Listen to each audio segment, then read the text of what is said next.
Smoke drifted through the broken city, turning the sky into a blur of violet and gray.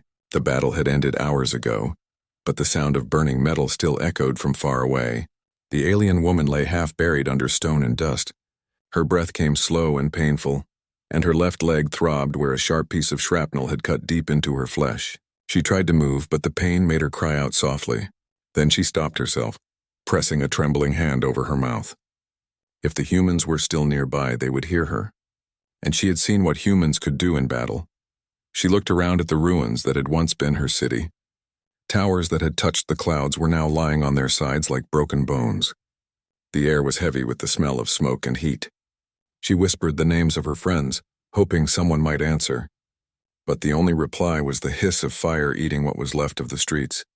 She felt tears in her golden eyes. Her people, the Vereen, had always believed themselves stronger than humans. But the humans had come from the stars with weapons that burned the ground itself.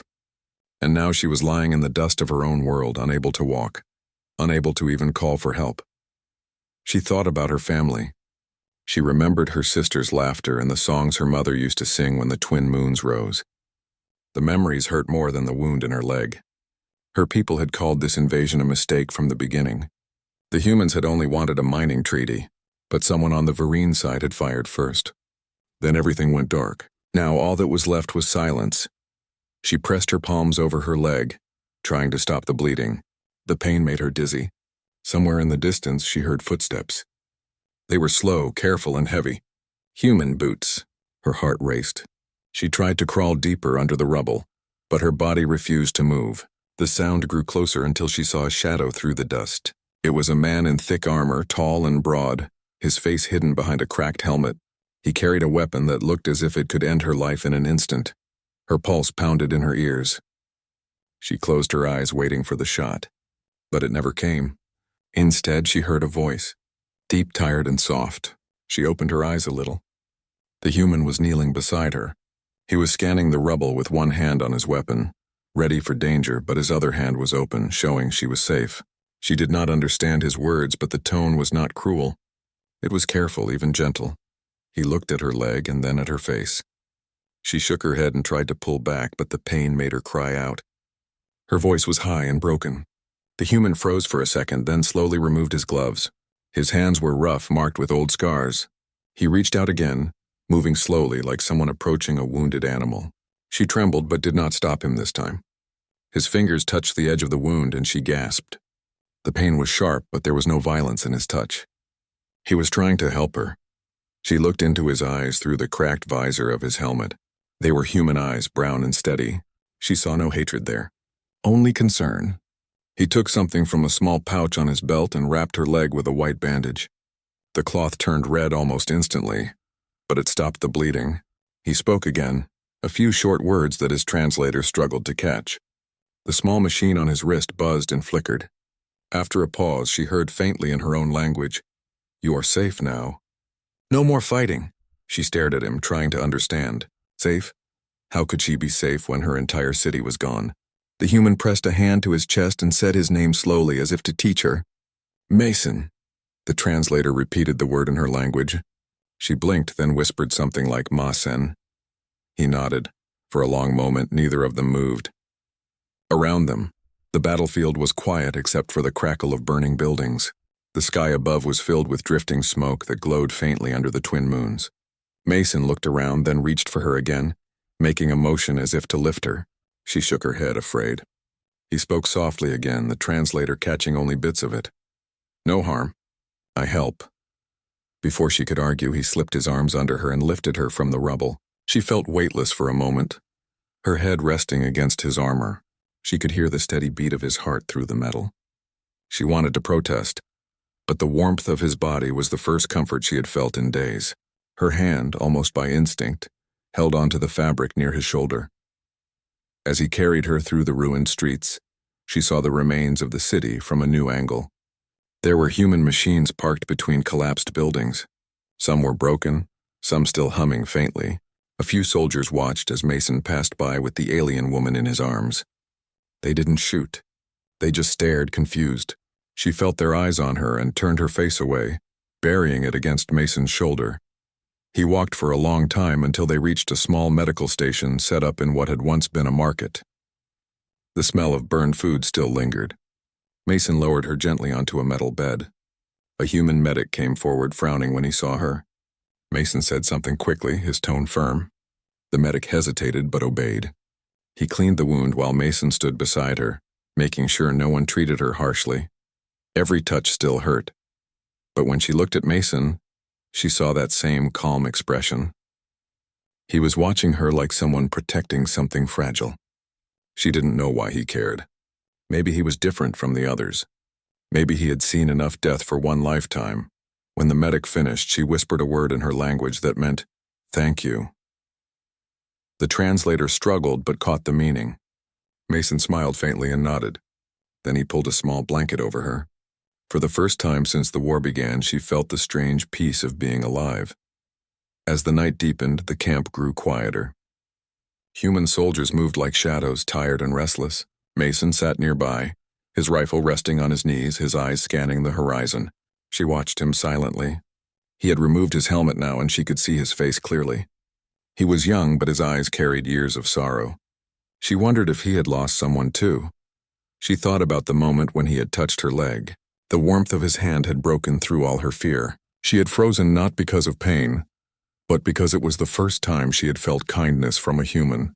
She turned her head toward the stars, thinking of her home before the war. Maybe there was still a way to save what was left of it. The wind outside carried the faint sound of falling debris, but inside the tent there was only silence. Mason looked over and saw her watching him. He gave a small nod as if to say she was safe. She didn't understand his language fully, but she understood that look. It was the same one her brother used to give her when she was scared of the dark. She closed her eyes, and for the first time in many nights, sleep came without fear. Mason stayed awake beside her, his mind drifting between duty and doubt. He had fought aliens for months, but tonight he had saved one. Maybe that meant something. Maybe that was how peace began. Not with leaders or treaties, but with one small act of mercy on a ruined world. The fire outside burned low. Somewhere in the distance, thunder rolled across the horizon. The war might not be over, but in that quiet moment, neither of them felt like enemies anymore. And though they didn't share a language, they shared something stronger. The simple, silent truth that compassion could survive even in the ashes of war. The morning light touched the edges of the ruined camp, washing away the deep shadows of the night. Smoke still rose from the far side of the valley where fires had burned for days. The air was heavy with the smell of metal and dust. The alien woman slowly opened her eyes. For a moment she didn't remember where she was. The hard cot under her, the hum of human machines, the strange voices outside, it all felt like a dream.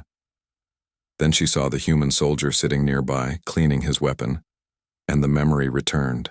The battlefield, the pain, and the moment he had lifted her from the rubble. He noticed her waking and gave a small smile. He said something in his language, and the translator on his wrist spoke softly in hers. "You rest. You safe." His voice was tired, but kind. She nodded weakly. The wound in her leg still hurt, but the bleeding had stopped. When she tried to sit up, Mason quickly reached out, helping her balance without touching the injured area. She looked at him, her golden eyes filled with quiet confusion. She still didn't understand why he had saved her. Outside, the other soldiers were busy moving supplies and checking their equipment. Some glanced at her through the tent flaps, whispering to each other. She didn't understand the words, but she could feel the tension in their eyes.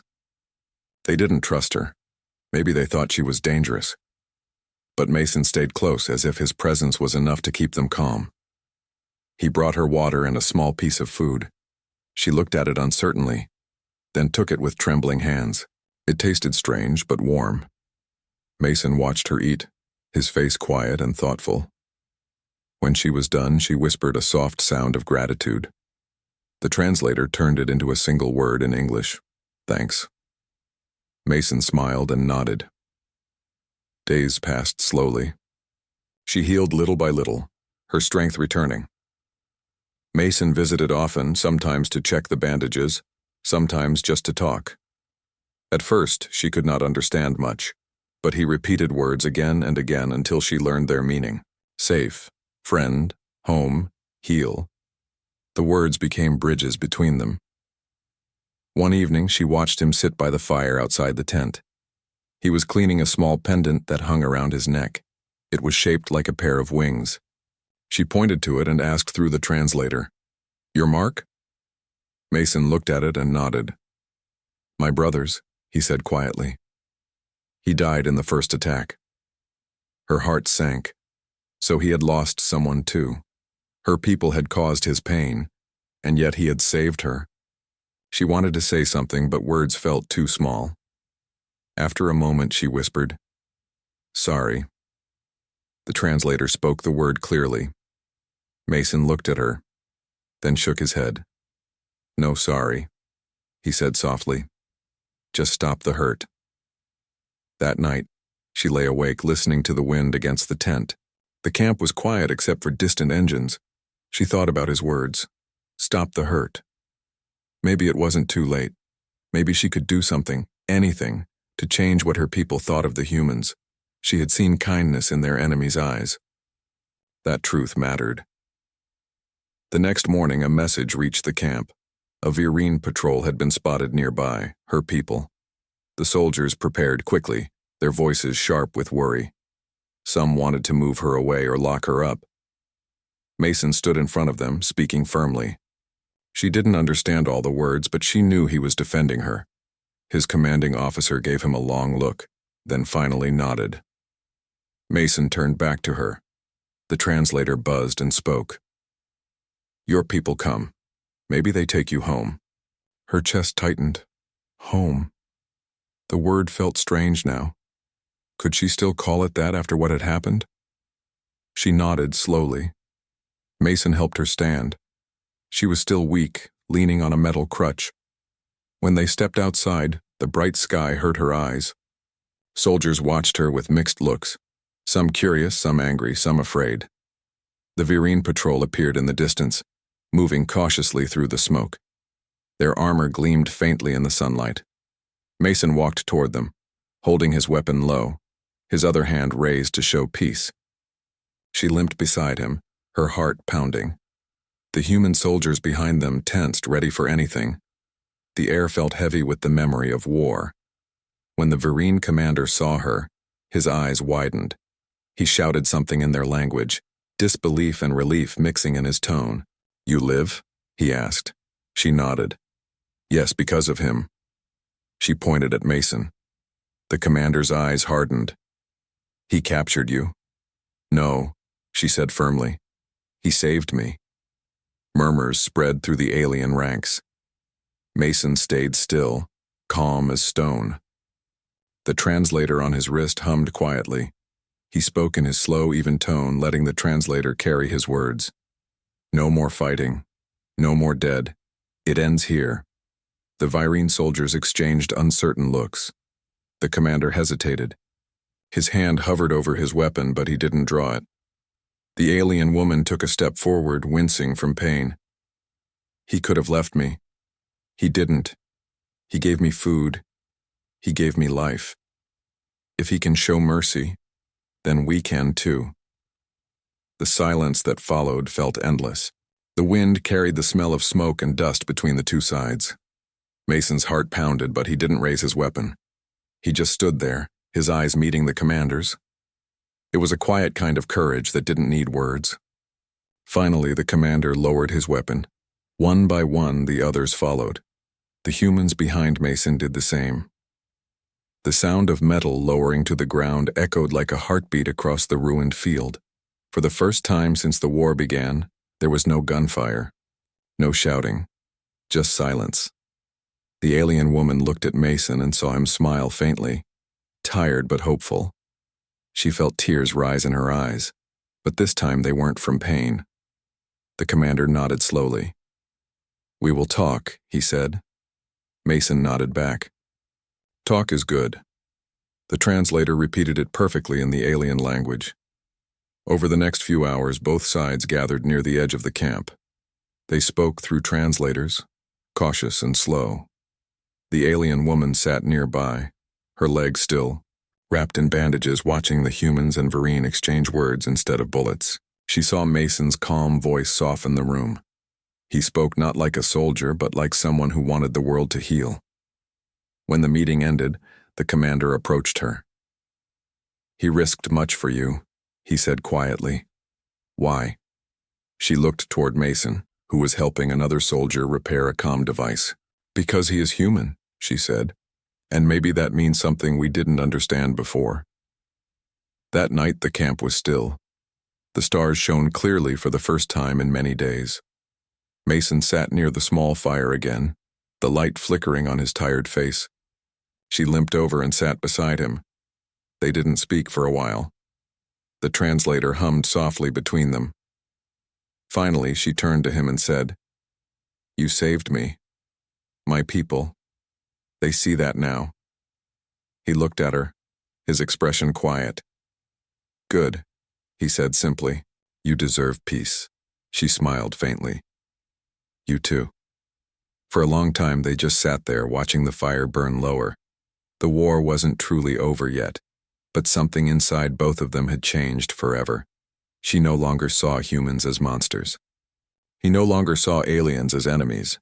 They were just two people trying to find meaning after the storm. Before she went to rest, she looked at him again and whispered the word he had taught her days ago. "Hope." The translator repeated it softly, but Mason didn't need it. He already understood.